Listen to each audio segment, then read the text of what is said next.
జంతువులతో, పక్షులతో ఎంతో అందంగా, చూడడానికి చూడముచ్చటగా ఉన్న అరణ్యంలో దుష్టశక్తి వ్యాపించింది. దాని ప్రభావం వల్లేమో పక్షులు చెట్లపై నుండి రాలిన ఆకుల్లా రాలిపోతున్నాయి. జంతువులు ఉన్నచోటే కుప్పకూలి పడిపోతున్నాయి. దీనికి పరిష్కారం ఆలోచించాలి అని తెలివైన మరియు చురుకైన ఒక కుందేలు, దాని పేరు రాబర్ట్, మిగిలిన జంతువులు మరియు పక్షులతో అడవికి రాజు అయిన సింహం, దాని పేరు లియాన్ వద్దకు పరుగుతీశాయి. వాటి రాకను గమనించి లియాన్ ఇలా అంటున్నాడు: ఏంటి రాబర్ట్, అడవిలో ఉన్న జంతువులు మరియు పక్షులు అందరూ ఒక్కసారిగా ఇటుగా వచ్చారు. ఏమైంది? మహారాజా, ఏమి చెప్పమంటారు?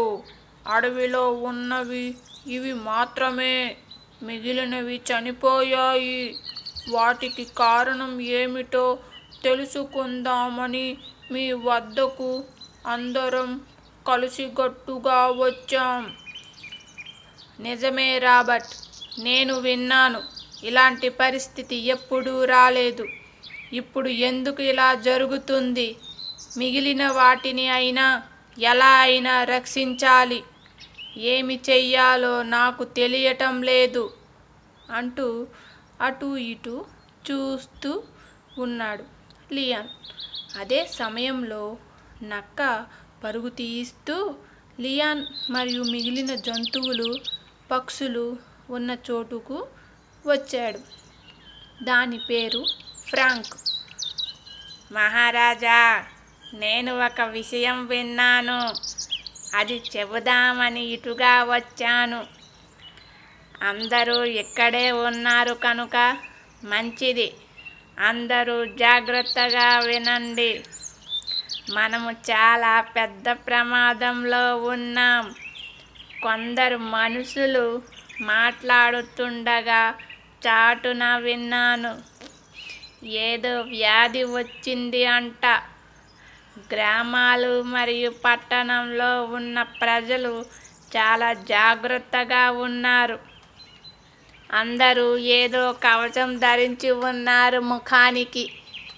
ఇంకా వాళ్ళు ఏమి చెబుతున్నారు అంటే, ఎవరు నివాసాలలో వాళ్ళు ఉండాలి, ఒకరినొకరు ముట్టుకోకూడదు, మాట్లాడుకోకూడదు, జాగ్రత్తలు వహించాలి అని. మనకు కూడా అదే వ్యాధి వ్యాపించి ఉంటుంది మహారాజా. ఫ్రాంక్, నువ్వు తెచ్చిన వార్త వల్ల మాకు తెలియని విషయం తెలిసింది. మనము కూడా వాళ్ళలా పాటిద్దాం కొన్ని రోజులు. అప్పుడు చూద్దాం పరిస్థితి ఎలా ఉంటుందో. ఈ విషయం అడవిలో ఉన్న జంతువులకు మరియు పక్షులకు తెలిసేలా చేయాలి. ఆ బాధ్యత మన చిట్టీకి అప్పగిస్తున్నాం.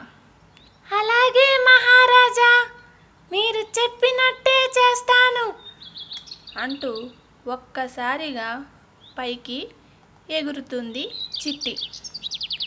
అడవిలో ఉన్న జంతువులారా, పక్షులారా, మహారాజు గారు ఆజ్ఞాపించారు. ఎవరు కూడా తమ నివాసాలు వదిలి బయటకు రాకూడదు. భయంకరమైన వ్యాధి అడవంతా విస్తరించింది అంటూ ఎగురుతూ విషయాన్ని అందరికీ తెలియజేసింది. కొన్ని రోజులు అడవంతా నిర్మానుషంగా మారింది. రోజులు గడిచాయి. మెల్లమెల్లగా అడవిలో ఉన్న జంతువులు మరియు పక్షులు బయటకు రావడం మొదలుపెట్టాయి. వ్యాధి భయం కొద్దిగా తగ్గుతుంది అని అందరూ ఆనందంగా ఉన్నారు. కానీ పూర్తిగా వ్యాధి నివారణ జరగలేదేమో అని ముఖానికి కవచాలు ధరించి అడవిలో తిరగడం మొదలుపెట్టారు.